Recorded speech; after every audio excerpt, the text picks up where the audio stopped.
Everyone, তো এখন হলো গিয়ে সন্ধে প্রায় 7টা বাজে। তো আমি এখন ওই ব্লগটা স্টার্ট করছি কারণ আজকে আসবে আমাদের বউ।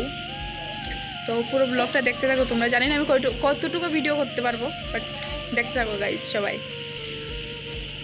বউয়ের গাড়ি এসে গেছে। তো হ্যালো এভরিওয়ান, ভিডিওটা আনতে অনেকটা লেট হয়ে গেছে। তো কারণ হলো গিয়ে কিছু একটু প্রবলেম ছিল, তো সেই কারণে। তো যাই হোক, দেখো বউ চলে এসেছে আর বাড়িতে।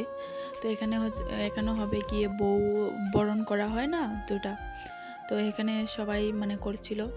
তারপরে সবার শেষে করে পিসিমণি, তো এখানে পিসিমণিও করে নিচ্ছিল। তারপরে দেখো আরও অনেক অনেক রিচুয়ালস ছিল। তো তারপরে যাই হোক করে নিয়ে বউকে নিয়ে চলে যাচ্ছি আমরা ঘরেতে। তারপর বাইরের কাজ সব কমপ্লিট করে মানে রিচুয়ালসগুলো, তো তারপরে বৌদিকে নিয়ে আসা হয় ঘরের ভিতরে। আর এই প্রথমবার মানে শ্বশুর বাড়িতে ঢুকছে। তো যাই হোক, তারপরে দেখো এখানে কতগুলা রিচুয়ালস ছিল, যেমন কি ছিল কড়ি খেলা, তারপর ছিল সরা খেলা নাকি বলে জানি না। তো তারপর এখানে কিন্তু কে মানে এই খেলাটার নিয়ম হচ্ছে নাকি কে জিতবে হারবে, তারপর সংসারে হাল ধরবে, এইসব আমি জানি না। তো যাই হোক, তারপর এখানে কিন্তু বৌদিবাই জিতেছিল, ম্যাচটা হেরে গিয়েছিল। তারপরে হয়েছে আরেকটা খেলা, যেটাকে সরা ওঠানো নাকি কি বলে জানি না আমি।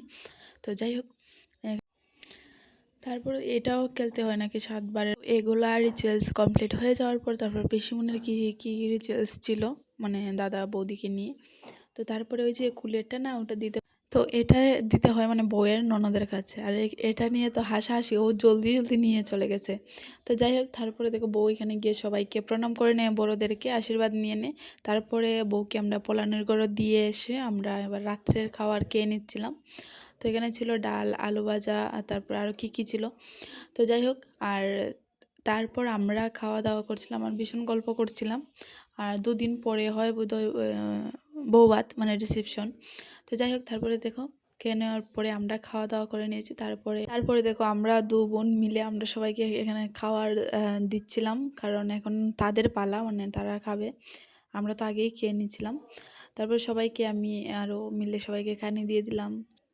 তো আজকে ভিডিওটা কেমন লাগলো অবশ্যই কমেন্ট বক্সে জানিও। তো আজকের জন্য এইটুকু, টাটা, সবাই ভালো থেকো, সুস্থ থেকো।